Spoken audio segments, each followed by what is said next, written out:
Bismillahirrahmanirrahim.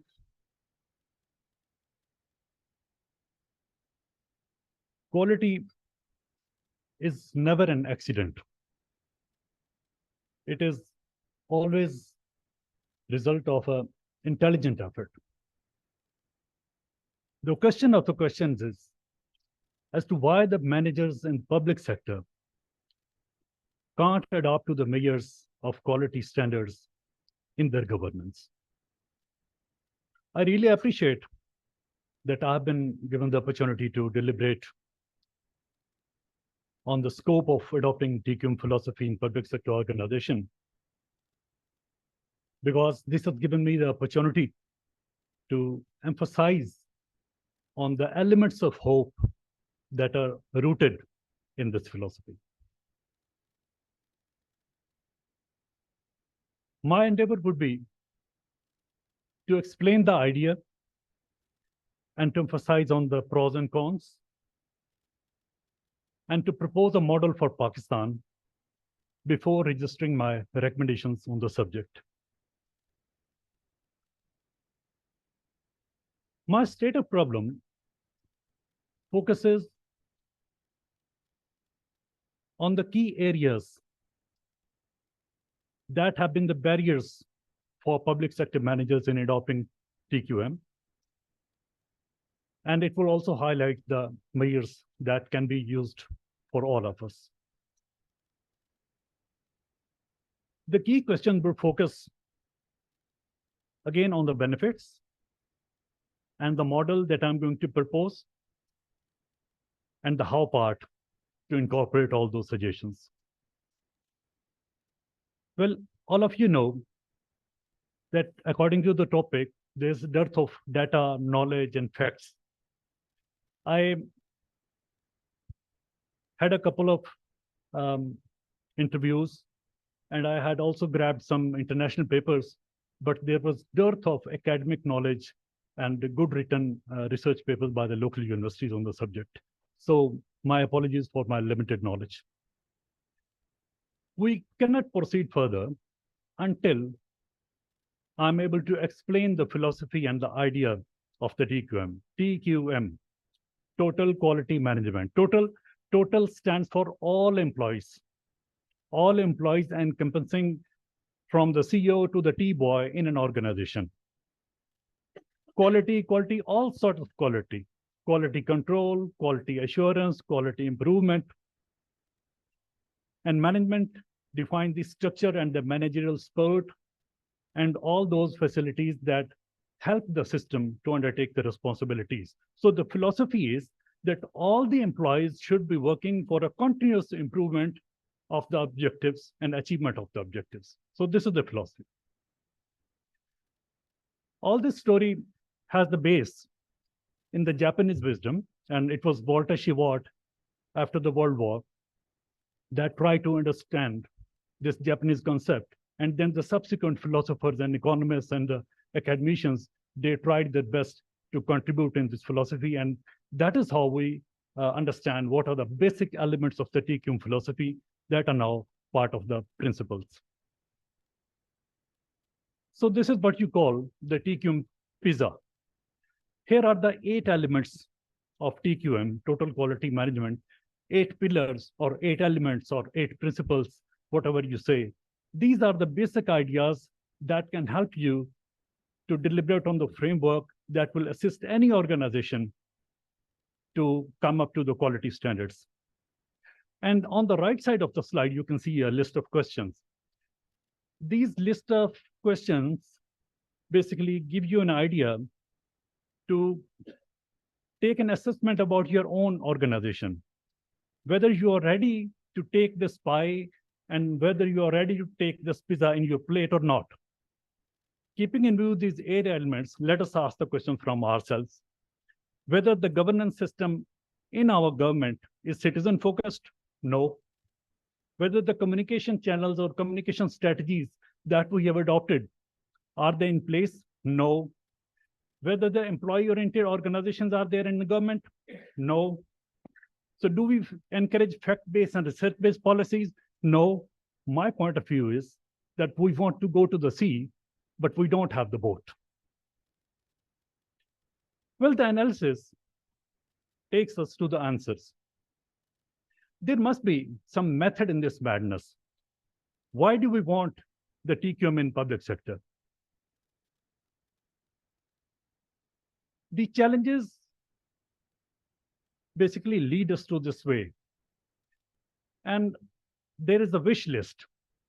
And surprisingly, the wish list is the same as we see in the private sector. The reasons that encourage us to adopt the TQM in public sector are the same which we see in the private sector. We want to reduce the cost of quality and we want to improve the operations. We need to inculcate the process thinking. We want to mitigate the risk. These are the same issues that we see in the private sector, and these are the same issues again that we deliberate on in the public sector. So what is the expectation of the citizens and what is the expectation of the people? If I may just hint that in private sector, the TQM focuses the customers, but in public sector, we are going to focus on the citizen. Citizens are also customers. They pay the government the taxes. And when they pay the taxes, they expect the same quality of services in equal to the amount of the money they're spending. This is investment, public investment. So the quality of the services and products that government is offering, it should also indicate the quality standards. And time has come now that the people are deliberating that where are the taxes going? They want to hold the leadership accountable for this. They are expecting quality products and services at the grassroots level, especially at the local government level. The reputation of the government sector, public sector organization is at stake. Employee and the employee stakeholders, they're not satisfied. So here is the list. As per my limited knowledge, and as per my interaction with some of the key people during this research, when I asked the key players, what can be the list of the organizations where some sort of quality arrangement or quality standard adoptions are there in our organizations? So this is the list that they indicated, that there is some sort of quality standards adoption in these organizations. But I have a question. What is your assessment on this? What is your take? When you see this list, what is your assessment whether these organizations are really working as per quality standards? No, perhaps. Some of these organizations are struggling, some are good, but some are not having a good reputation. So why is this so? My analysis is that this is not because of the total quality management practices that they've adopted. My analysis is that they have adopted partial quality management. TQM is a holistic exercise. It is to be accepted as a whole. You can't accept it in piecemeal. So whenever you are going to go for your choices in partial, you are going to implement the TQM philosophy, it's not going to happen. So there are some other perceptions as well of the people and employees that becomes a barrier for implementation of the TQM. People are of the view that perhaps government is a benevolent organization and it is a conspiracy against them, that some technology is coming which is going to make them jobless and it is going to create obstacles for them in their career. This is my main slide based on the interactions and interviews and some literature that I have read on this subject. On the left side, you can see the aspects of the TQM, key aspects of the TQM that can help us in the public sector. And rest of the table indicates the observations as to where do we stand in the existing practices. My observation is that ministries and autonomous organizations, they have some sort of idea as to what total quality management means, and they have at least tried to do something for this. There is room for improvement at the provincial departments. The quality standards are in place, and there is room for implementation. The biggest gap is at the local government level, where employees are involved in a different way, and where leadership is bound to understand and listen to the commandments of the political leadership. and where collectively we can give the opinion that if CEO of an organization in public sector organization does not know about the quality standards or TQM, they cannot deliver. So here lies the gap. In short, there is a lack of consistency in our policies. If you ask me as to what should be the desired process to go ahead, I would just say that every organization in public sector, whether at federal level or at provincial level, they should be tasked to create a setup, indigenous setup in every organization. How it's that going to happen? I'll explain the subsequent styles. There are some reasons as well, which play a part and discourage the people from adopting the TQM philosophy, and which can become a barrier. The resistance to change. Uncertainty. Uncertainty is the one word which explains my whole of this slide, that political interference and cultural barriers and limited resources all are connected with the uncertainty that prevails in the public sector organizations. This is a list of the facts and factors that lead you to the success. And I think this is the same list that we have in the private sector success stories. So my findings are that public sector organizations do not apply all aspects of TQM PISA due to the political reasons. TQM practices have strong and positive relationship with institutional performance. Application of TQM by federal, state, and local agencies respond to the citizen demands of better service quality. So where and when should the TQM be applied?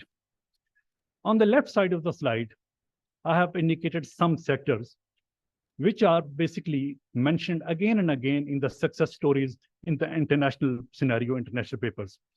These sectors I have picked from the ISO website. And they have indicated their standards, frameworks, and everything is in place. The problem with Pakistan is that we know that there is a term ISO 9001 and we want to implement it. But what we don't want to know is, and what we don't know is, that even without ISO certification, we can get the total quality management. Why don't you create your own TQM? There is no need of going for international certification. So these are the sectors, all the questions we regularly raise. We're not satisfied with the hospital management. Our educational facilities are in very poor condition. The procurement, a lot of questions on that. And new sectors like climate change and food security are coming up. We can deal with this challenge as a result of the tools and technologies of TQM. Only thing, if you don't have funds, if you don't have the vision, if you don't have the leadership, if you don't have the human resources, then don't go for it. So here's my model. Very simple model. As I explained earlier, that every organization should have an independent indigenous setup in the department. It should only focus on a cell whose responsibility should be to undertake assessment, to prioritize the needs, express the commitment to map the processes, development of ideas and theory and practices to evaluate the progress.